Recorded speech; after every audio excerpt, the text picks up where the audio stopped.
आप सभी को पता होगा कि इस दुनिया में नकारात्मकता का वायरस बहुत तेजी से फैल रही है। तो आज हम उसी पे एक छोटी सी स्टोरी लेके आए हैं। तो स्टोरी अवश्य सुनिएगा। बहुत ज़्यादा टाइम की नहीं है। एक छोटी सी वीडियो में हमने आपको बताया है कि नकारात्मकता की वायरस किस तरह फैल रही है। तो चलिए हम बात करते हैं उस पे कि हमारे मन की बनावट नकारात्मकता के प्रति अधिक संवेदनशील होती है। अनुकूल परिस्थितियों की तुलना में प्रतिकूल परिस्थितियाँ हम पर अधिक महत्वपूर्ण प्रभाव डालती है। प्रतिकूल घटनाएँ सकारात्मक घटनाओं की तुलना में हमारा ध्यान अधिक आकर्षित करती है। हम ऐसी गपशप की ओर आकर्षित होते हैं जिनमें सकारात्मकता से अधिक नकारात्मकता होती है।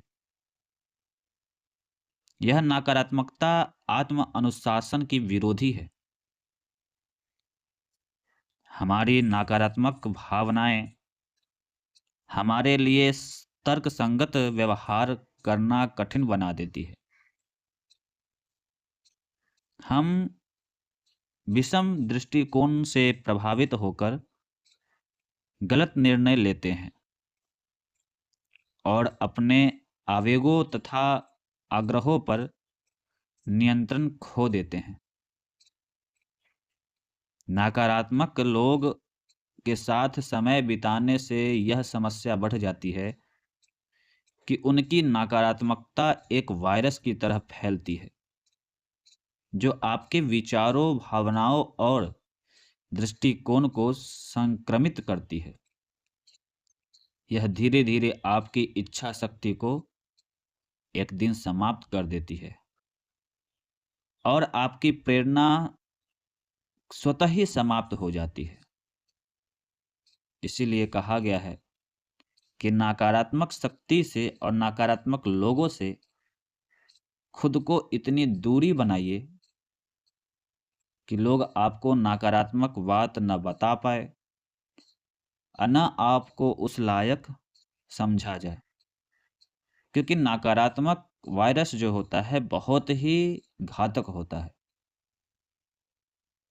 तो अगर आपको हमारे चैनल पे यह वीडियो अच्छी लगी हो तो चैनल को अवश्य सब्सक्राइब कीजिएगा और सपोर्ट कीजिए। इस पृथ्वी पर हम जन्म लेते हैं और जन्म कोई न कोई उद्देश्य से होती है हमारी। भगवान हमें 84 लाख योनि में से कई योनि में भेजने के बाद एक रूप देते हैं, वो मनुष्य का रूप होता है। और उस मनुष्य रूप में सबसे ज़रूरी जो होता है वो होता है शिक्षा। और इस पृथ्वी का सर्वप्रथम जो शिक्षक होता है मनुष्य का, वो माँ होती है। तो हमने माँ के ऊपर 2 लाइन बोलने का सोचा है। अगर आपको अच्छा लगे तो अवश्य सुनिएगा। माँ की सिखाई शिक्षा जीवन भर साथ रहती है। इसलिए कहा गया है कि जीवन का पहला पाठ माँ से ही शिक्षा मिलता है। माँ न केवल हमें शारीरिक रूप से पोषण देती है, तब उसकी सबसे पहले शिक्षक माँ होती है। वह उसे भाषा, रिश्तों का आदर और समाज में चलने के नियम सिखाती है। माँ की दी गई शिक्षा बालक के व्यक्तित्व का निर्माण करती है और उसे एक अच्छे इंसान के रूप में ढालती है। तो इसीलिए कहा गया है कि माँ इस धरती का सर्वप्रथम शिक्षक होती है।